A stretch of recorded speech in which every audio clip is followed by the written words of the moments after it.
Doctor સાહેબ, આજકાલ સમાજમાં પીસીઓડી બહુ સંભળાય છે અને ઘણા બધાને એનો એક સમસ્યા છે.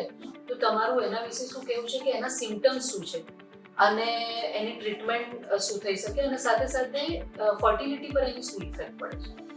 આ એક ખૂબ જ મહત્વનો પ્રશ્ન છે અર્પિતાબેન, કારણ કે પીસીઓડી જે અમે લોકો કહીએ છીએ એનું નામ છે પોલિસિસ્ટિક ઓવેરિયન ડિઝીઝ, એટલે જેમાં સ્ત્રી બીજની સંખ્યા જરૂર કરતાં વધારે બની જાય. સામાન્યપણે દર મહિને 1 કે 2 બીજ બનતા હોય સ્ત્રીને, એને બદલે 1 કરતાં વધારે સંખ્યામાં બીજ બનવા માંડે, એનું નામ પીસીઓડી છે.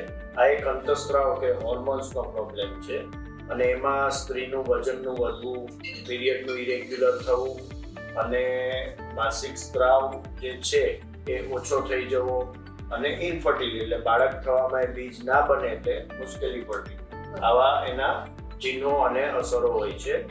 સૌથી અગત્યનું એમાં હું એક જ સલાહ બધી સ્ત્રીઓને કે બહેનોને આપું કે વજન ઘટાડો, રેગ્યુલર એક્સરસાઇઝ અને જંક ફૂડનો ઉપયોગ બને એટલો ઓછો કરી દો.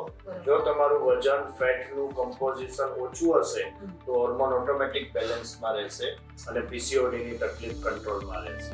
Thank you.